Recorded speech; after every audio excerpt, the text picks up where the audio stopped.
Ya kan ijazah dari mana? Kan Iya. Nah kalau ijazah dari mana ini kan ini yang dilaporkan terkait prosesnya atau terkait dengan ijazahnya. Kalau proses ini tahun itu mama belum ada dosen pembimbing atau mungkin itu belum ada jurusan itu. Ya. Nah ini kan tinggal ke arah sana. Tahun berapa mulai di UGM itu ada seperti itu kan gitu. Nah ini apa menjadi 100% kalau ijazahnya Jokowi itu palsu, ya kan?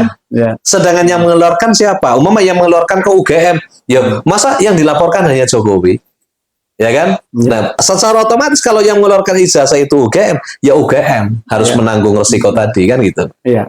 Itu. Ditambah lagi kan dengan pernyataan di media kayak Pak Rismon CS, Roy CS kan bahwa ijazah tersebut kan digunakan pada saat beliau menjabat wali kota, terus gubernur sampai dengan presiden. Nah, di sini kan ada dasar bukti bahwa di KPU ada data-datanya. Nah, hasil dari yang saya lihat di YouTube, kalau di KPU Solo dan wali kota itu tidak dikatakan kurang kooperatif. Yang kooperatif kalau saya nggak salah itu yang KPU Jakarta. Meskipun itu rada lambat, lambat untuk memberikan bukti data yang untuk persyaratan pada saat itu pembuatan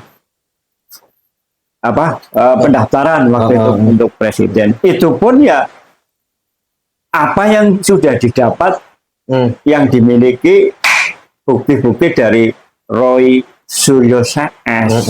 Nah, terus berjalannya waktu kemudian kan dilaporkanlah pencemaran nama baik dan lain sebagainya sehingga Pak Jokowi kalau nggak salah kan bahwa menunjukkan ijazah. Nah, ijazahnya pun katanya kan di Baris Krim. Pada saat itu juga kan mereka menanyakan bahwa kalau memang di situ ada, ya coba ini menjadi bukti konsumsi publik kan seharusnya masyarakat diberitahu. Iya. Kenapa sih susahnya kalau hanya sebuah ijazah saja harus menguras energi? Jangan-jangan ini berkaitan dengan isu yang lain, bisa juga untuk politik lah kayak gue. Iya. Gitu. Secara otomatis itu masuk ya, dalam arti masuk gini Pak. Namanya ijazah itu, saya juga punya ijazah, saya juga punya ijazah kan gitu.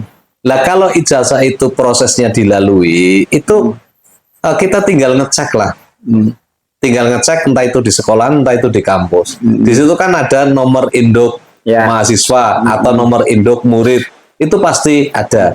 Dari tahun berapa sampai tahun berapa itu kan di sana kan akan tersimpan. Ya kan? Termasuk imigrasi besar-besaran terkait data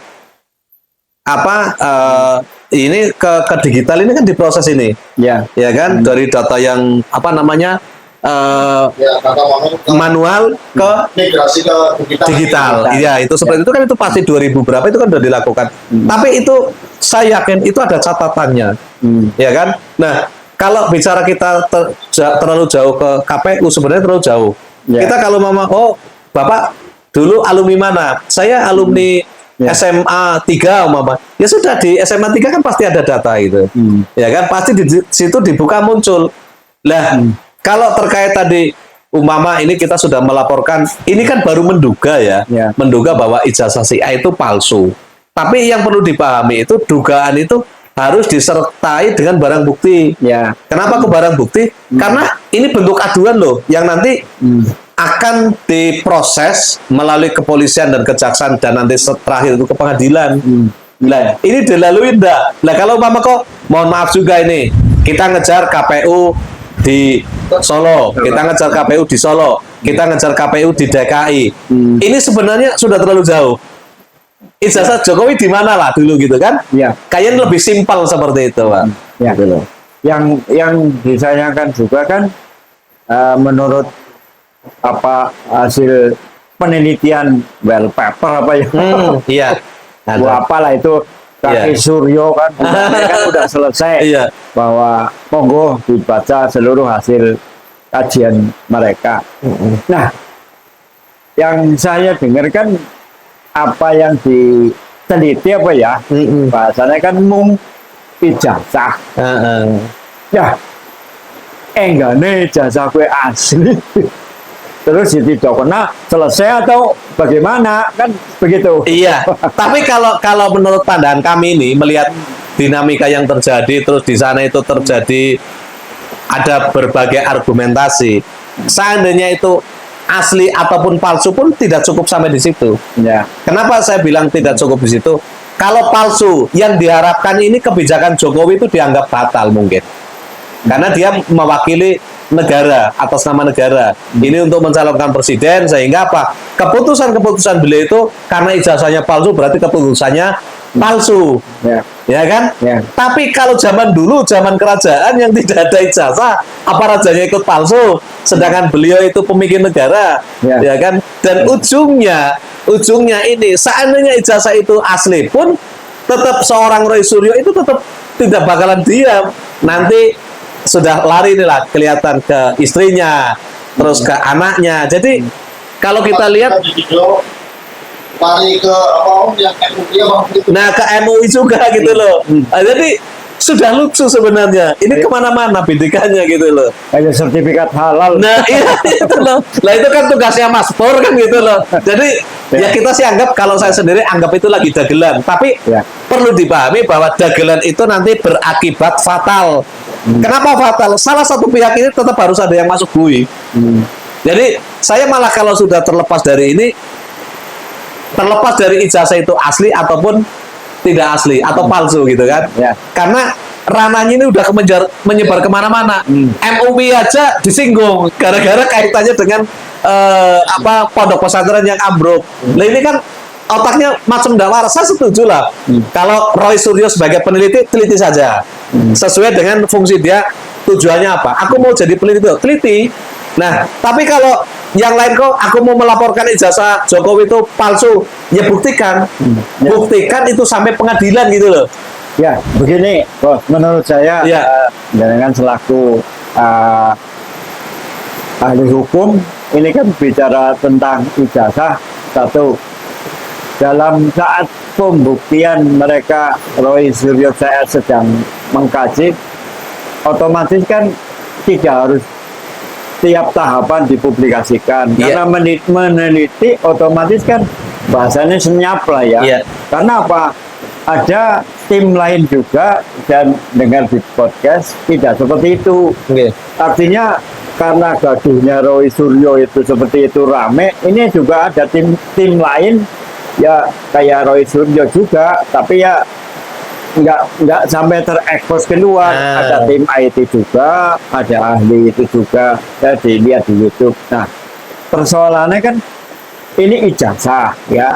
Kalau ijazah ini oke, betul ijazah asli, itu jelas nantinya kan akan dikulik juga proses dari kepemilikan pasti ijazah tersebut. Pasti. Karena ternyata beberapa tahapan ada nilai dan waktu, katakan saya mendengarkan waktunya kan belum cukup untuk menjadi S1 lah, dari beberapa tahun mengalami itu. Nah, yang menjadi pertanyaan kami juga sebagai wong cilik ya, apakah kebijakan ini seandainya tadi disampaikan karena cacat katakanlah untuk maju jadi presiden itu datanya yang salah, berarti batal juga hal-hal yang lain. Terutama kayak sekarang kan yang lagi isunya besar lagi kan tentang WUS, kereta api cepat itu. Itu kan murni kebijakan pada saat pemerintahan Jokowi. Nah, padahal yang nun sewu, kalau saya melihat di YouTube, WUS itu kan sangat membahayakan bagi ekonomi kita, karena ada dugaan yang notabene luar biasa, korupsi, ada markup dan lain sebagainya. Nah, apa termasuk itu sah dalam akadnya saat karena dari awal saja sudah tidak. Iya. Nah, Begitu. ini ada beberapa yang bertambat ya, bukan hanya saya. Jadi pendapatnya gini.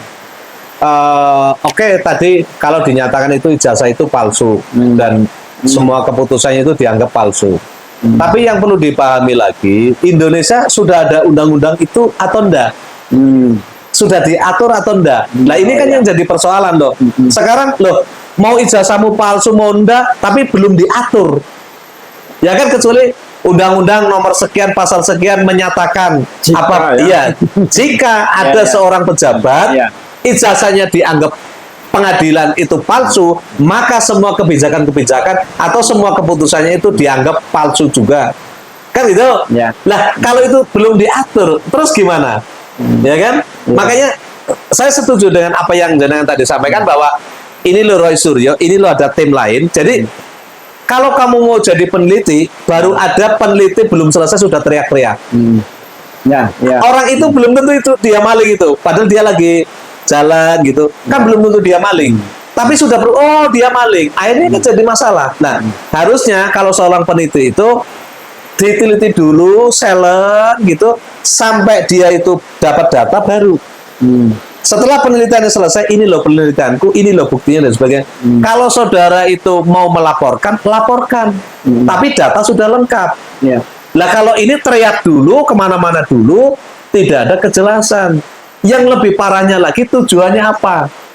Terkait melaporkan ijazah palsu. Walaupun bukan Roy ya yang melaporkan ya. Ya. Iya kan? Tapi ijazah ini apa tujuannya kalau dilaporkan? Benar yang jenengan sampaikan. Ini nanti bidikannya kemana sih? Setelah ijazah ditunjukkan apa selesai? Enggak, saya yakin enggak selesai. Selesainya itu kalau beliau sudah di penjara. Jadi berhenti, gitu loh. Nah, yang sekarang kan gini, yang kadang lucu gini, kita sudah percaya dengan institusi penegak hukum. Ya. Contoh Kepolisian Republik Indonesia. Kita sudah melaporkan ke sana, sedangkan proses itu dilalui tidak mungkin begitu dipanggil di BAP hasil dikeluarkan. Ya. Stop apa namanya konver itu tidak mungkin ya. Terus nanti dapat lagi diberitakan atau dipemberitahukan ke masa itu tidak mungkin. Karena apa? Penyidik itu punya ilmu sendiri untuk menganalisa sampai ke berkas ini lengkap.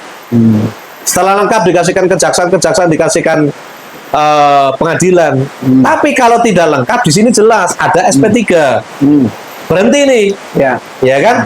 Tapi tidak menutup kemungkinan kalau memang saudara Roy Suryo itu punya novum atau bukti baru yang kayak tadi jenengan sampaikan, silahkan sah-sah saja. Cuma jangan sampai terlambat. Novum itu begitu Roy Suryo saya sudah masuk diputuskan di pengadilan bersalah, novum baru keluar. Ini kita sudah ada putusan pengadilan dong. Ya. Kan gitu lah ini. Nggak boleh terlambat. Iya, tidak boleh berat. Makanya saya pesan juga, Roy Suryo kalau memang kamu punya novum, buktikan, ya, buktikan kamu itu ada. Tapi jangan salahkan masyarakat Indonesia kalau mereka tuh berpikirnya itu kamu itu lagi cari panggung, kan gitu. Ya. Nah, jadi sekali lagi silakanlah kamu teliti yang benar. Jangan sampai penelitian ini berakhir di penjara. Ya. Ya kan? Nah, begitu juga buat Jokowi, kalau memang ijazahnya itu benar, kenapa sih dia harus diam kan gitu? Tapi saya yakin seorang Jokowi, seorang presiden juga telah melakukan upaya. Karena juga dalam undangan Mabes Polri kan ada beberapa kali datang kan gitu. Ya. Tapi tidak selalu diekspos, itu yang jadi masalah seperti itu. Terus gini, bos, ini kan sebagai ahli hukum. Nah, melihat peristiwa sekarang ada isu Roy Suryo itu sekarang ditersangkakan kan. Sekarang sudah kan mulai beberapa hari ditersangkakan. Nah, apakah peristiwa ini menurut pandangan selaku ahli hukum dulu kan pernah juga dalam penulisan, kalau nggak salah Bambang Tri menulis tentang ijazah Jokowi juga, lalu kemudian masuk penjara kalau nggak salah 4 tahun, dan kemudian ada Gus Nur masuk juga terkait dengan ijazah itu. Tapi menurut keterangan beliau yang saya dengar, saya lihat di YouTube itu, di dalam pengadilan itu tidak pernah bahwa yang disangka sampai didakwakan kan sebuah ijazah, tapi belum pernah diperlihatkan di persidangan. Menurut panjenengan seperti apa pandangan ketika dulu, apakah ini mungkin sama dengan Iya, gini. Makanya tadi sudah tak sampaikan. Saudara Gus Nur ini dilaporkan terkait apa? Kalau terkait pencemaran nama baik, secara otomatis yang diangkat kasusnya pencemaran nama baik, baik dari penyidik Polsek, Polres maupun Polda maupun Mabes Polri. Ini kita lihat dulu nih. Kadang kan ada yang dipelintir tadi. Ini yang dilaporkan prosesnya atau ijazahnya itu juga berbeda. Nah, makanya tadi Gus Nur itu di penjara, tapi ijazah asli Jokowi tidak pernah keluar umpama. Loh, Gus Nur itu dilaporkannya karena apa? Pencemaran nama baik. Pencemaran nama baik itu terkait apa? Ngumpat Jokowi, jelek-jelekan Jokowi umpama gitu. Tapi kalau jelas terkait dengan ijazah Jokowi, itu suka tidak suka, mau tidak mau, ijazah itu harus dikeluarkan sebagai barang bukti, kan gitu. Tapi kalau pencemaran nama baik itu tidak ada kaitan dengan ijazah, secara otomatis tidak akan dibuka. Ya, saat itu kan karena menduga ijazahnya palsu memang. Ya. Saat itu ya berarti kan tetap berkaitan dengan tuntutan kan terkait ijazah, mestinya kan ini loh bodone kita wong cilik, aku nyolong HP, begitu saya ditersangkakan sampai terdakwa di pengadilan, HP ini biar orang jadi kenal ke HP ini colong tombok, padahal kan tidak. Iya. Kan seperti itu. Iya, betul. Makanya tadi saya jelaskan lagi bahwa ini laporannya apa dulu. Kalau laporannya tentang tindak pidana pencurian ayam, ini kan berarti kan fokusnya di pencurian ayam. Walaupun ngaku, aku dulu itu nyuri kambing di sana, aku nyuri perempuan di sana. Ini kan ada. Tapi yang dituduhkan karena LP-nya itu laporannya pencurian ayam, secara otomatis pencurian ayam ini. Jadi rumor yang terjadi di luar dengan yang terjadi di pengadilan berbeda. Suatu contoh gini, penyidik ini dia akan fokus di titik itu, di titik laporan pencurian ayam. Jadi penyidik ini hanya ngulik terkait dengan pencurian ayam. Tapi padahal yang masyarakat inginkan itu bukan pencurian ayamnya, ada ayam, ada sapi gitu loh. Tapi di pengadilan tetap yang diputuskan itu adalah ayamnya, karena proses penyidikan ini bukan 1-2 kali atau bukan 1-2 hari berjalan. Kalau belum lengkap, lengkapi lagi. Kalau belum lengkap, lengkapi lagi. Nah, awalnya memang kalau boleh nih Pak Selan, saya jelaskan lagi biar lebih detail lagi untuk masyarakat Indonesia biar edukasinya lebih jelas. Jadi ada seorang Budi Santoso, dia punya istri Siti Fatimah, umpama ini ya, mohon maaf jangan langsung kategorikan iya gitu loh, barangkali ada nama yang sama. Ini si Fatimah ini kebetulan berselingkuh dan ibarat motor itu dinaiki oleh saudara A umpama, gitu. Nah, harusnya seorang Budi Santoso ini melaporkan terkait dengan perbuatan perselingkuhannya. Atau nunggangi motornya wong tanpa izin kan gitu loh ya kan. Nah, tapi karena ini mau jadi masalah, Budi Santoso bawa parang, laki-lakinya dibacok. Nah, laki-lakinya dibacok kebetulan mati. Secara otomatis yang diproses itu pembacokannya karena sampai mati. Perselingkuhannya udah diproses. Kan gitu. Nah, sebenarnya tadi sangat jelas, kalau memang Budi Santoso merasa dirugikan, ya laporkan istrinya dan lawannya siapa. Jadi nanti tidak ada pelesetan. Ini jadi terkesan pelesetan. Kayak tadi terkait ijazah juga pelesetan gitu loh. Iya, jadi kita fokus. Kalau memang Budi Santoso itu istrinya dipakai orang, ya sudah laporan perselingkuhan. Jangan kita melakukan penganiayaan, bahkan pembunuhan. Kan jadi yang benar jadi salah. Salahnya harusnya Budi Santoso ini melaporkan perselingkuhannya, malah Budi Santoso ini dilaporkan terkait pembacokannya atau penganiayaannya gitu loh. Itu yang terjadi seperti itu. Nggak sinkron ya. Iya, nggak sinkron gitu loh. Itu kan contoh realnya. Itu seperti Tapi itu. lebih menarik lagi gini, Pak, di YouTube juga kemarin saya nonton diaspora warga negara Indonesia yang ada di luar negeri untuk 25 negara. menyatakan dan melaporkan di apa ya, amnesti itu apa? Hak amnesti ya. Ya, Iya. Iya. dilaporkan ke amnesti itu maksudnya gimana itu? Iya. Karena menganggap ini enggak selesai atau enggak beres-beres atau Ya, gimana itu? jadi gini, kenapa mereka itu berketan dilaporkan? Karena gini, menganggap proses ini terlalu lamban. Tapi yang harus dipahami, saya juga APH juga, karena seorang lawyer kan APH gitu. Jadi awalnya ini saudara Jokowi ini kan dilaporkan, otomatis kan proses inilah, proses sampai di sini. Setelah di sini dinyatakan itu tidak memenuhi unsur atau tidak memenuhi alat bukti yang kuat, alat bukti yang cukup, maka ini dihentikan, ya kan? Dihentikan. Nah, sedangkan dari pihak sini juga, ini sudah ada yang melaporkan pihak Roy Suryo umpama, tapi yang dilaporkan Samanda. Ya. Otomatis harus nunggu ini proses berhenti dulu. Setelah proses ini berhenti karena tidak cukup alat bukti, baru yang laporan dari sini ini tidak lanjut ini. Kan proses juga nih, panjang juga. Karena yang pertama hanya Jokowi yang dilaporkan, setelah jalan ternyata tinggal dari kubu Jokowi melaporkan Roy Suryo. Kan panjang nih. Jadi terkesan seolah-olah ini kayak aparat penegak hukum atau alat penegak hukum di Indonesia itu kurang tanggap atau kurang cepat. Tapi kita menghargai dong. Kayak proses tindak pidana korupsi itu saja sampai bertahun-tahun, kecuali yang OTT gitu loh. Jadi lama prosesnya. Tapi kalau sudah jadi tersangka, ini tidak lama lagi. Lah, ini yang dinanti masyarakat Indonesia, kita tidak tahu benar dan salah, tapi kita yakin karena di sana ada pengadilan. Nanti kalau sudah diputuskan pengadilan, baru oh iya ternyata. Nah ini, nah, karena setelah putusan pengadilan pun masih ada kita banding, kasasi dan sebagainya. Ya monggo, itu ada prosesnya. Tapi terkait dilaporkannya ini, tidak apa-apa. Mau melaporkan belum tentu yang dilaporkan salah. Bisa juga yang dilaporkan benar bisa. Ya contoh tadi, Jokowi dilaporkan sampai sini ternyata tidak bisa dibuktikan. Ya mudah-mudahan Roy Suryo sampai sini dilaporkan itu tidak menjadi kenyataan. Kan itu mudah-mudahan saja. Jadi di luar negeri mau melaporkan pun tidak apa-apa. Boleh-boleh saja, sah-sah saja.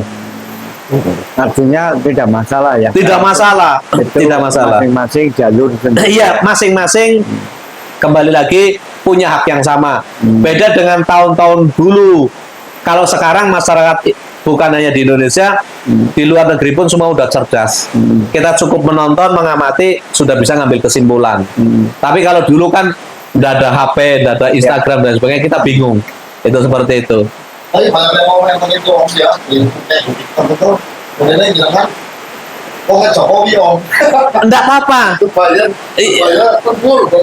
Iya, enggak apa-apa mau dibilangin orangnya Jokowi, enggak apa-apa, dibilang Roy Suryo juga enggak apa-apa. Yang penting dua-duanya tidak bayar saya. Yang bayar saya YouTube. Ya. Ini ada tambahan lagi, Bos. Kita sebetulnya tidak paham betul arah dan kebijakan terkait hukum lah. Ya. Cuma kami membaca bodohan baik. Okay. Kalau melihat ke sana, teranggap penilaian saya ini dong, Bos. Itu ambur adul. Ambur adul. Saya kan bodoh. Ini kan baru ditersangkakan, kan bahasanya udah geger, cikrep, mau dicikrep. Nah, saya orang bodoh ini, Bos. Ya. Tapi melihat Sylvester yang dulu apa ya, pencemaran nama baik kalau nggak salah, sama Yusuf Kala kalau nggak salah, Wakil Presiden pada saat itu kan orang bilang ingkrah apa nggak tahu lah. Pokoknya sudah putusan pengadilan tetap ingkrah 1 tahun 6 bulan. Tapi hingga saat ini tetap belum bisa dieksekusi, artinya belum ditahan. Nah ini kan kadang-kadang berbanding terbalik. Aku wong bodoh loh, wong nggak paham hukum dong. Kalau ini yang diserang banter banget, balane langsung cikrep. Nah kalau bala dan timnya dewek seolah-olah kebal coba luar biasa. Nah ini kan pesan lah untuk para alat penegak hukum. Makanya Bapak Presiden Prabowo Subianto itu menyampaikan jangan mencari-cari kesalahan orang kecil, jangan mencari-cari kelemahan orang kecil. Orang kecil cari makan saja sudah susah, ya kan? Sama hukum itu di mata kita masyarakat Indonesia itu sama, mata pejabat, mata masa itu sama. Jadi jangan sampai kelihatan oh nek boloyo santai, Nah, nek iya. lawan ya serang, itu jangan seperti itu. Tapi untuk saat ini yang saya pahami gini. Jadi proses ini sudah terlalu lama, dari kubu sini sudah terlalu lama dilaporkan sampai sini, ini juga sudah dilaporkan terlalu lama baru sampai sini, ya kan? Kalau bicara nanti dieksekusi, ditangkap, dimasukkan ke penjara, saya yakin sekarang itu tidak semudah zaman dulu. Kalau dulu ada istilah, oh begitu tersangka langsung masuk gitu. Ya. Tapi sekarang itu ada proses. Dari dulu pun sebenarnya ada proses. Oh ini harus dilengkapi ini dan lain sebagainya. Jadi saya yakin mereka penegak hukum sekarang lebih profesional, karena terkait dengan jabatan dia sendiri. Kalau memang dia main-main atau omon-omon, ya siap dengan segala resiko. Karena apa? Masyarakat Indonesia itu sudah cerdas. Ya. Hakim tidak benar, sikat. Jaksa tidak benar, proses. Menteri tidak benar, hajar. Polisi tidak benar, sama. Saya pun pernah juga mempropaganda kepolisian. Karena apa? Kita anggap sesuai dengan undang-undang itu tidak benar. Jadi sekali lagi untuk masyarakat Indonesia, jangan kita patah semangat, jangan kita berprasangka buruk, tapi mari kita sama-sama selalu memberikan kritikan, memberikan motivasi biar penegakan hukum di Indonesia itu akan lebih baik lagi. Jadi jangan berpikir bahwa oh naik geluduk ke timur lebih cepat, oh naik geluduk ke barat lebih cepat. Oke, kita itu pendapatnya sama. Tapi mulai hari ini kita berpikir negara Republik Indonesia harus kuat, lebih kuat lagi dari zaman dahulu. Jadi kita harus lebih hebat. Karena apa? Semua keputusan itu ada di masyarakat Indonesia. Itu hukum tertinggi. Ya, mungkin kita masih ada hari esok untuk ada harapan ya. Betul. Dengan adanya terbentuknya tim reformasi kepolisian. Kalau Amin. nggak salah. Amin. Itu kan yang diketuai oleh Pak Jimli kalau nggak Iya, salah. iya. Anggotanya ada Pak Mahfud MD dan Pak Kapolri dan sebagainya. Mudah-mudahan Ya. hasil dari beliau para pakar tim untuk reformasi ini bisa menselaraskan apa yang menjadi keinginan masyarakat ya kita mau Iya. pilih.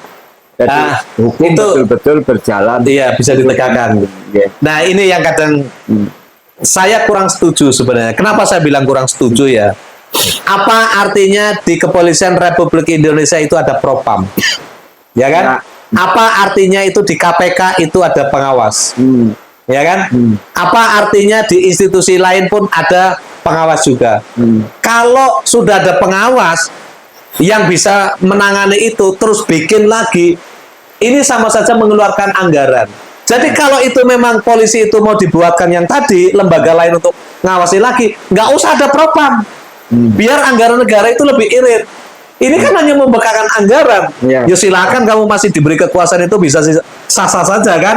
Oh bikin lembaga ini untuk ngawasi ini. Tapi prakteknya bisa kau jalankan atau tidak. Ya kan? Ya. Polisi militer. Ya, ini sudah jelas nih.